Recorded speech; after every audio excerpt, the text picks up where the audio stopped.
អត្ថបទទី18តម្លៃនៃភាពស្មោះត្រង់បើសួរថាតើភាពស្មោះត្រង់មានន័យដូចម្តេចប្រកបណាស់ភាពស្មោះត្រង់គឺជាភាពមិនប្រែប្រួលឥតលៀងឥតកិច្ចកលមាយាឈរលើសច្ចភាពនិងភាពត្រឹមត្រូវជានិច្ចទោះស្ថិតក្នុងស្ថានភាពបែបណាក៏ដោយហើយភាពស្មោះត្រង់ក៏ជាគុណតម្លៃស្នូលនៃជីវិតរបស់មនុស្សគ្រប់រូបដែលចាំបាច់ត្រូវមានដោយខានពុំបាននោះឡើយហេតុអ្វីចាំបាច់ត្រូវមានភាពស្មោះត្រង់ក្នុងជីវិតពិតណាស់ភាពស្មោះត្រង់គឺជាចំណែកមួយដ៏សំខាន់ក្នុងការបង្ហាញឲ្យយើងឃើញនូវអត្តចរិតរបស់បុគ្គលគ្រប់រូបភាពស្មោះត្រង់អាចការពារយើងពីការប្រព្រឹត្តធ្វើនៅអំពើមិនល្អទាំងឡាយទាំងពួងដែលសូម្បីតែខ្លួនយើងផ្ទាល់អ្នកនៅជុំវិញនិងសង្គមជាតិមិនឲ្យតម្លៃនិងមិនត្រូវការភាពស្មោះត្រង់នៅក្នុងជីវិតអាចនាំយើងទៅកាន់អ្នកដែលមានភាពស្មោះត្រង់ដូចជាយើងដែរលើសពីនេះទៅទៀតភាពស្មោះត្រង់អាចនឹងនាំយើងទៅកាន់កិត្តិយសដ៏ពិតប្រាកដនៅក្នុងជីវិតដែលយើងនឹកស្មានមិនដល់ផងក៏ថាបានខាងក្រោមនេះគឺជាឧទាហរណ៍មួយចំនួនដែលនិយាយអំពីលទ្ធផលល្អដែលកើតចេញពីភាពស្មោះត្រង់ឧទាហរណ៍ទី1បើអ្នកជាចៅក្រមដែលមានភាពស្មោះត្រង់ឈរលើភាពត្រឹមត្រូវឥតលៀងនោះអ្នកនឹងកាត់ក្តីឲ្យកូនក្តីដោយភាពយុត្តិធម៌ពេលនោះហើយជាពេលវេលាដែលអ្នកបានប្រព្រឹត្តធ្វើនៅការល្អត្រឹមត្រូវមិនក្បត់នៅឧត្តមគតិរបស់ខ្លួនហើយអ្នកក៏ទទួលបាននៅកិត្តិយសដ៏ពិតប្រាកដពីកូនក្តីដែលទទួលបាននៅភាពយុត្តិធម៌ដូចគ្នាដែរឧទាហរណ៍ទី2យើងធ្លាប់បានឃើញនៅវីដេអូដែលបង្ហាញនៅលើបណ្ដាញទំនាក់ទំនងសង្គមដែលនិយាយអំពីក្មេងស្រីជាអ្នកលក់កម្រងផ្កាម្នាក់កាលកំពុងតែដើរដើម្បីលក់កម្រងផ្ការបស់ខ្លួនក៏ស្រាប់តែប្រទះភ្នែកឃើញបុរសម្នាក់កំពុងដើរនៅខាងមុខខ្លួនបានជ្រុះកាបូបលុយចេញពីហោប៉ៅដោយមិនដឹងខ្លួន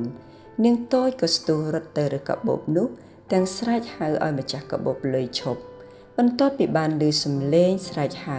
បុរសដែលជាម្ចាស់កាបូបលុយនោះក៏បានឈប់នៅមួយកន្លែង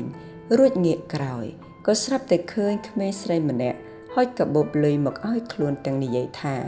នេះជារបស់លោកពូបុរសជាម្ចាស់កាបូបបានសួរទៅក្មេងស្រីនោះថាហេតុអ្វីបានជាក្មួយស្រីមិនព្រមរើសយកកាបូបនេះទៅព្រោះថានៅក្នុងកាបូបនេះមានលុយច្រើនណាស់នាងតូចក៏តបទាំងទឹកមុខញញឹមថាម្ដាយខ្ញុំធ្លាប់បានទូលមានថាអ្វីដែលមិនមែនជារបស់យើងកុំចង់បានឲ្យសោះហើយត្រូវប្រកាន់ខ្ជាប់នូវភាពស្មោះត្រង់ជានិច្ចបុរសនោះក៏ទទួលយកកាបូបរបស់ខ្លួនវិញទាំងមានចិត្តកោតសរសើរនិងស្ញប់ស្ញែងចំពោះភាពស្មោះត្រង់របស់ក្មេងស្រីម្នាក់នោះជាក្រៃលែងទាំងនេះគឺជាមេរៀនដ៏ល្អដែលយើងអាចរៀនបានពីតម្លៃនៃភាពស្មោះត្រង់មិនថាជាក្មេងឬមនុស្សចាស់នោះទេពលគឺគ្រប់គ្នាត្រូវតែប្រកាន់ខ្ជាប់នូវភាពស្មោះត្រង់ក្នុងជីវិតនិងសម្ដែងវាចេញមកនៅក្នុងការរស់នៅប្រចាំថ្ងៃ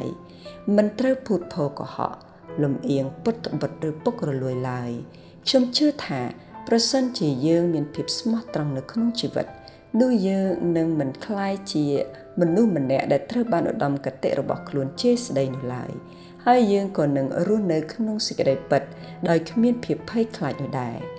ភាពស្មោះត្រង់គឺជាគុណតម្លៃស្នូលនៃជីវិតនិងជាហេតុផលដែលអាចនាំឲ្យមនុស្សឈរលើសច្ចភាពឥតលៀងនិងភាពត្រឹមត្រូវដោយមិនខ្លាចនូវអំណាចនៃមនុស្សដែលគ្មានភាពស្មោះត្រង់នោះឡើយមិនត្រឹមតែប៉ុណ្ណោះភាពស្មោះត្រង់ក៏ជាស្ពានចម្លងយើងឲ្យរួចពីការលោភលន់ហួសល្បត់ដែលជាឫសគល់នៃសេចក្តីទុក្ខនិងអាចនាំក៏ដូចជាស្រូបទាញមនុស្សល្អៗឲ្យចូលមកកាន់ជីវិតយើងបានថែមទៀតផងរក្សាភាពស្មោះត្រង់ក្នុងជីវិតគឺជាការរក្សាបាននូវគុណតម្លៃនិងសេចក្តីថ្លៃថ្នូរនៃជីវិត